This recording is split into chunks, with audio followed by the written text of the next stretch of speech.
Cosmic Rewind is... There is a lot going on in these parks. The conundrum is... Surrender tower. We are ready for takeoff.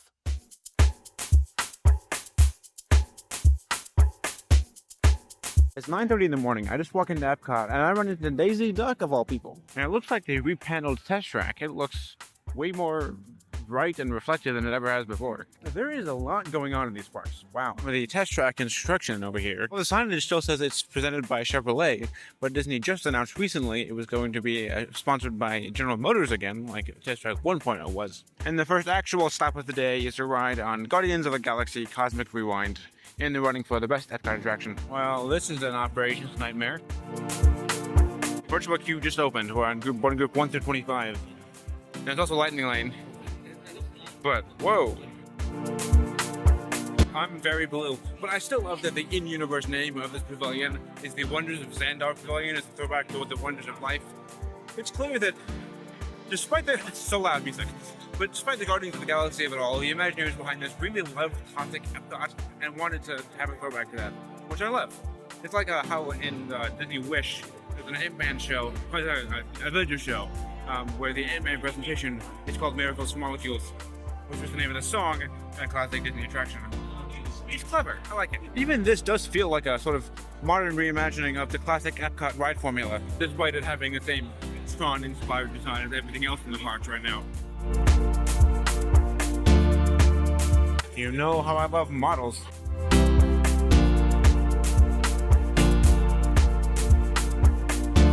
Hey, it's Terry Crews. It's weird. They have this whole queue built in here for when they switch from virtual queue to standby, and it'll be a 7-hour line that will lead all this queue. But for now, joining the virtual queue allows us to go through the actual queue.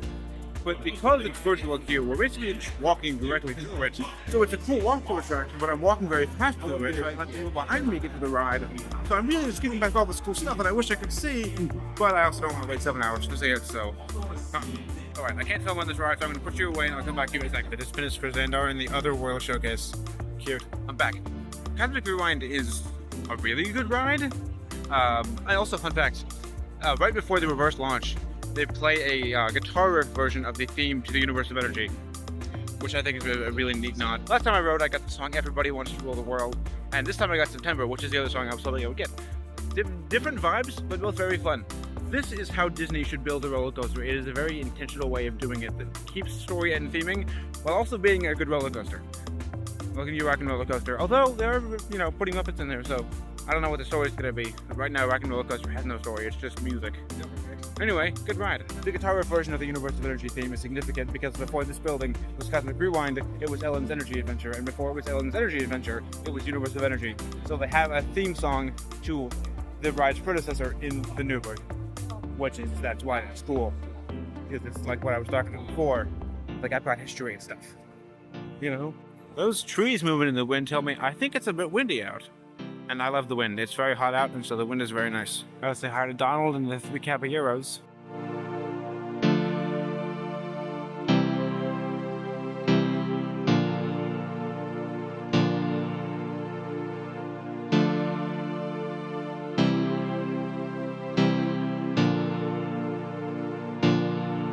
I just saw this sweater, which looks cool, and I wanted to see how much it was. Everything in Disney is too expensive, but... Oh, this is $335. Are people spending $335 on a sweater in Disney World? I think the conundrum is, if every single store in the park just sells the same Epcot merchandise, then there's no reason for anybody to look in the stores, and I think people would complain that there's not enough variety of merch. But if all the stores sell authentic, fine-crafted goods that are very expensive, then no one's going to buy them because they're too expensive. Or, I guess, some people will buy them and the rest will complain, like me. So, I would say the alternative is to sell genuine things from the countries, but not things that are $335. So, maybe that's not possible. The Festival of the Holidays is going on while I'm here, so I had to try the cheese fondue in a bread bowl and the hazelnut Linzer cookie from the Bavarian Holiday Kitchen in Germany. The fondue is fantastic. And the cookie is also a good adjective goes here. Alright, I could have sworn the trash cans didn't look like this before. Is this Bush's older brother? What's going on with this pedal? What? And it's solar powered. We really are living in the future. Or at least we were, but that was over there. And now it's not anymore, so. I don't know if this is even for sale, and if it is, it's way too expensive. But look at this. I really want, it's a model of the fountain from the entrance. I want that. first the $330 sweater, and then this, $1,000 statue model. I have really expensive taste. Hello, how do you feel? Hey, sir, you live in Disney World. How does that make you feel? No, I'm trying. Hello, I'm fine. Okay, interview over, I guess. I love this whole model train set. Have I mentioned that I like models? I like models. So I love this model train. But I've heard that on the lampposts, they update the banners to be a part of the festival that we're currently experiencing in Epcot. These pictures a better view. They're very detailed. It's very cool.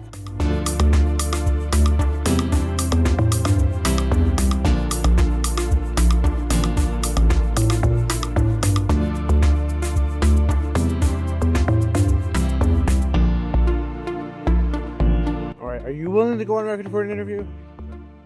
Ugh, fine. And now it's time for lunch at the most patriotic, vaguely Muppet-inspired restaurant. I'm going to try brisket sandwich. The sandwich is very good. The bread soaks in a lot of the moisture, but it's still very nice and toasted bread. It's very good. The s'mores brownie is very decadent. One of the only actual Muppet jokes in this entire Muppet-themed restaurant, and it won't even really be relevant in about a year. Thank you, Disney. And now for a salute to all nations, but mostly America. So I don't think this one stars same equal, even though it should.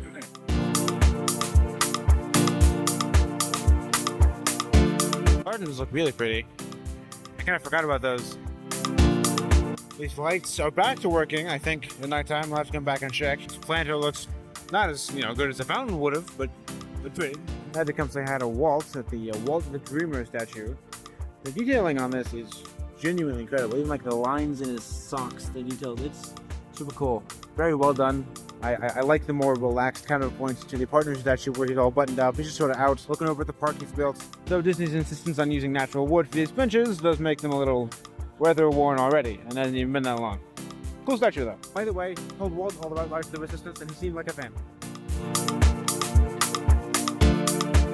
Alright, it's starting to rain again, and I don't like that. Next up, it's time to take a ride on Spaceship Earth, hosted, of course, by a gray bar. That gray bar is where the name of the sponsor used to be when the attraction had a sponsor. It's actually a very funny joke. I've talked before about how much I love the music from Test Track 2.0. We'll see what 3.0 has in terms of music.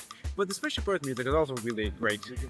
I love this entire attraction. I wish it had gotten the update in 2019, although I would have been upset losing the current narration probably because I imagine they would have rewritten that script. Although, have you heard the narration that Jeremy Irons did for a previous version of Spaceship Earth? Very different, but fascinating. And I like that one too. I'm gonna check out Moana: The Journey of Water finally. It's been open forever, and I actually got to check out the construction of it, but I haven't been here since it was fully open, so I'm excited to see it now.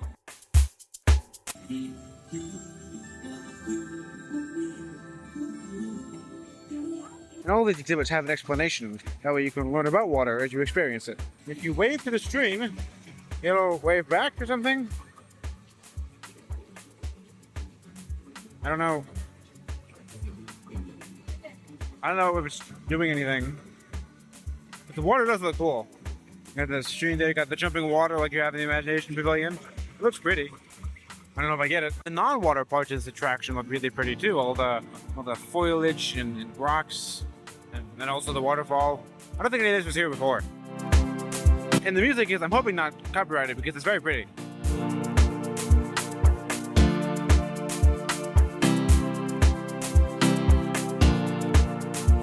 And here the water is slowed to let us cross, like in Moana. I don't know if you can tell, I'm actually walking through the water here. Alright, it's official. I'm adding the Journey of Water music to my working music playlist. Allegedly, moving your arm will move the water of the spring up and down. Maybe not. Maybe it's just getting my hand wet.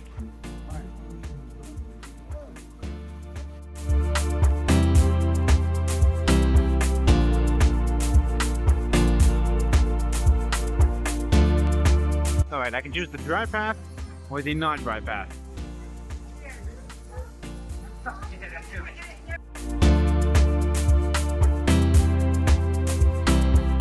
So in addition to the environmentalism notes they've been having this entire time, they also have this beautiful little message about how the cycle of water connects all of us, which is of course the point of Moana and also of Lion King. I guess all Disney movies are connected too. That's a really beautiful message that feels like vintage Epcot, to have something that is entertaining and beautiful, and has a story, but also has something to teach people, and has ways that's action the point of the attraction into your life. I would quite like this.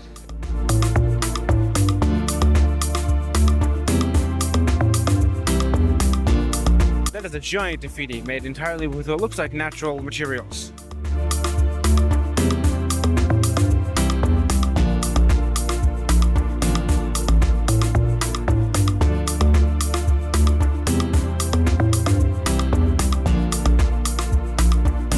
Then we got clouds and a nice layer of mist, and the ground on the way out even looks like waves with the water still inside it. That attraction was so cool. It wasn't a big e-ticket, it was a simple walkthrough, but I think that's what a lot of modern Disney parks don't have anymore, is they're all big e-tickets. And that was I mean, it's still Moana, it's still a big thing, but it's a way that it's the sort of that entertainment model brought into the modern age with modern characters, because everything has to have an IP, of course. I think it's just another example, like Rise of the Resistance, like Cosmic Rewind, of classic Imagineering principles being applied to the technology and standards of today to make something that's really special.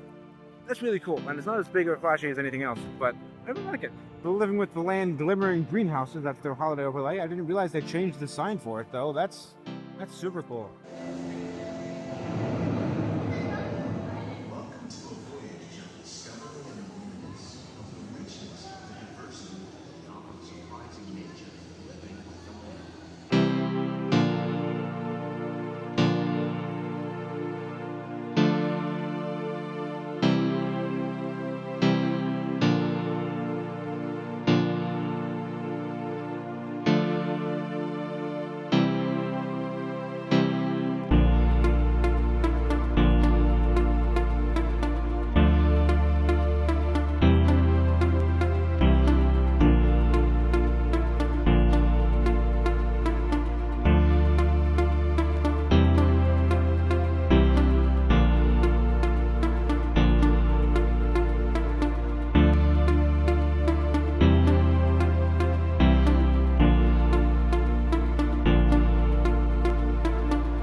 Now for the other thing in the Land Pavilion, Soarin.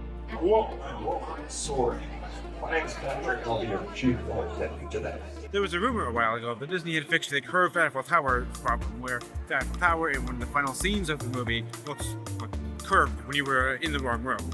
And I sat in C3, which is effectively the worst seat in the theater, especially for that problem. And they did kind of fix it. They just replaced the footage with a different take. So now it's a longer shot, you're farther away.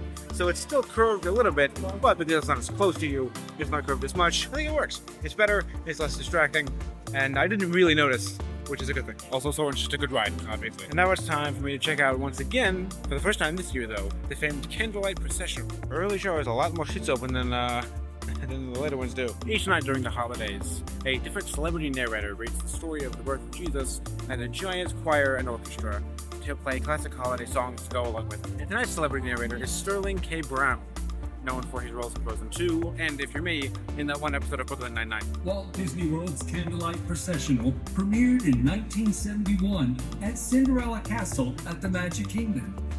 The show came to Epcot about 2 decades later and remains a holiday favorite.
this evening's special guest narrator, Sterling K. Brown.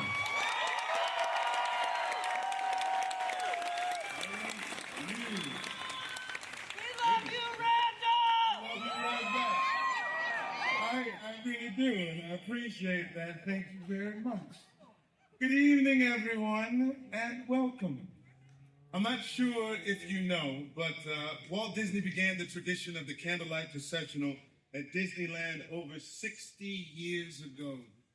And in the time since, literally millions of guests have enjoyed the Christmas story, the traditional carols, and especially the glorious music on this holiday season.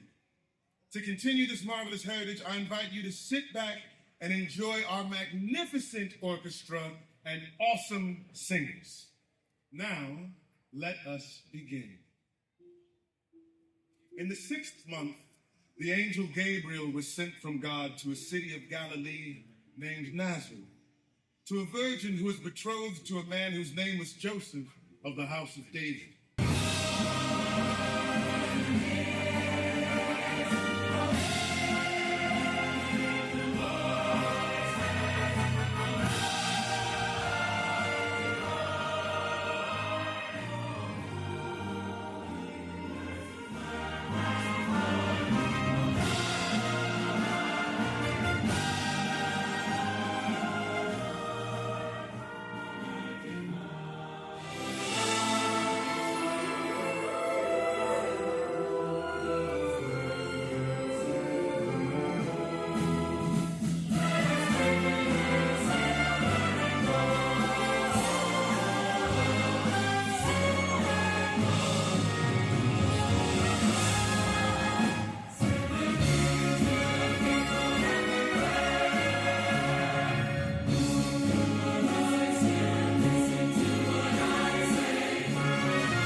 Wise men from the east came to Jerusalem saying, "Where is he who has been born King of the Jews?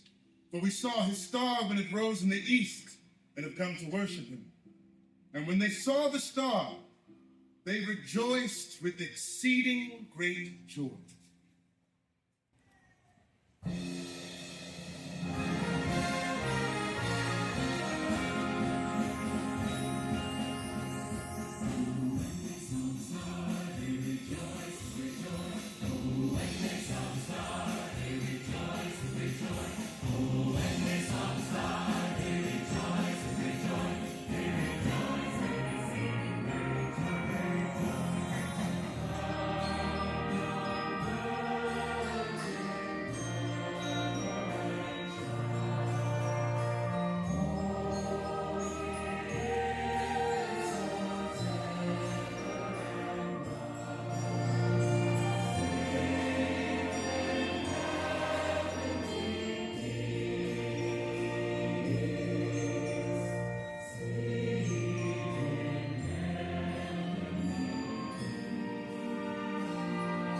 The greatest joy of being human is to love one another. And when we share that love, that is the greatest gift of all. I know I said it last time I saw the show, but Candlelight Processional is so good. Everybody is at the top of their game, from the musicians, to the singers, to the conductor, to the narrator. Sterling K. Brown was an amazing narrator. The entire thing is just so incredible. I love it so much. In fact, I like it so much that I watched it again tonight, this time with celebrity guest narrator Jodie Benson. Yes, that Jodie Benson, voice of Ariel.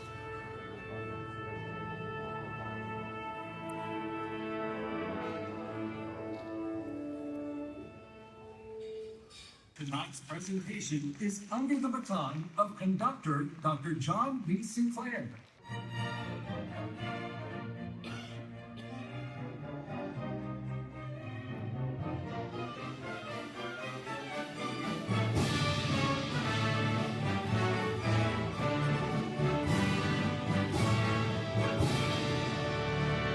Please welcome this evening's special guest narrator, Jodie Benson.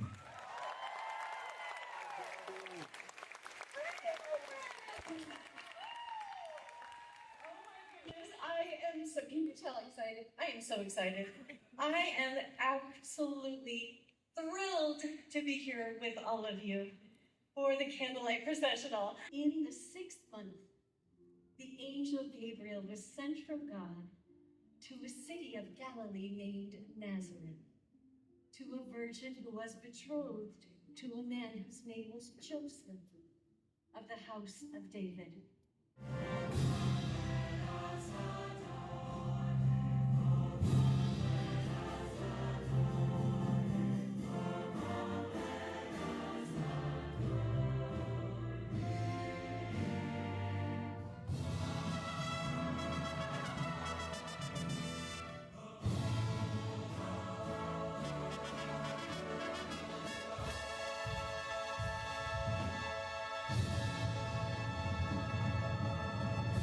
And the angel said to them, "Fear not, for behold, I bring you good news of great joy that will be for all the people.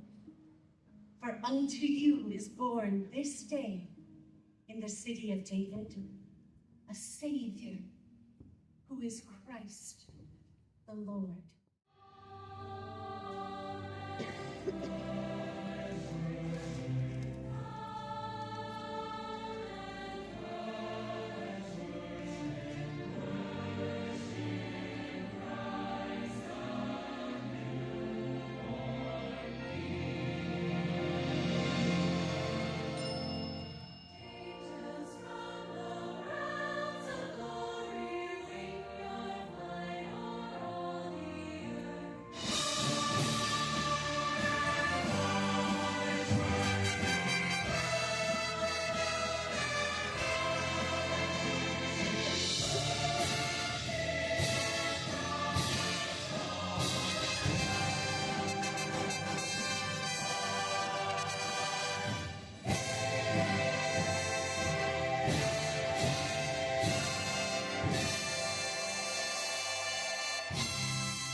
Quiet air, laden with the promise of all he would become. The message at the heart of all of our celebrations is a simple one that stands the test of time. Peace on earth, goodwill to all. She did such a good job. A very different performance from last night. Last night he had a sort of gravitas and he was telling a story. And tonight she brought so much joy to it. She was really clearly very much enjoying herself and dancing and singing along, and two very different ways to tell that story, but both of them were incredibly impactful. I love this show so much. I could talk about it for years, but it's very good. And it is, I think, the best offering from the Epcot Festival of the Holidays. Anyway, where was I? I think I had just stopped by the World Traveler gift store at International Gateway, and the windows of the store have different Disney characters dressed up in costumes from each of the countries in the World Showcase. The actual Statue of Liberty doesn't say July 4th on the book, does it? I decided briefly at the boardwalk to check out their Mickey's A Christmas Carol themed gingerbread carousel.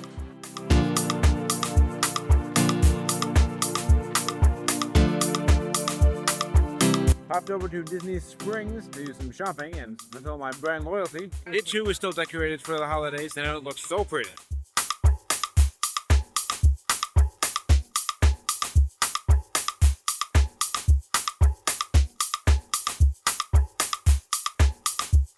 I turned the stretching room portraits into ornaments, and that is very cool.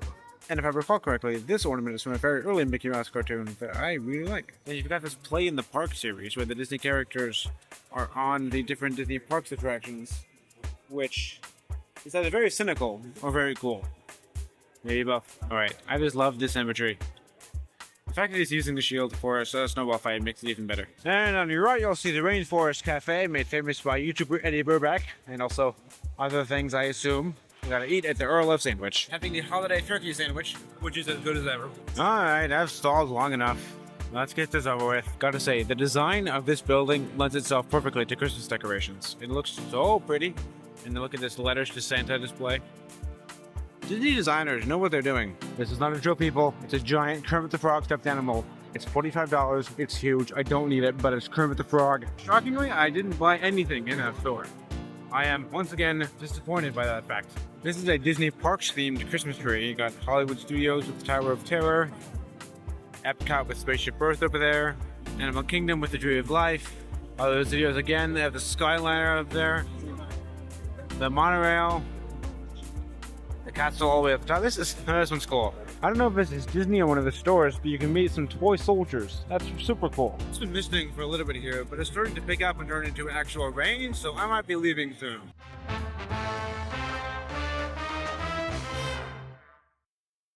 This has been a weird day.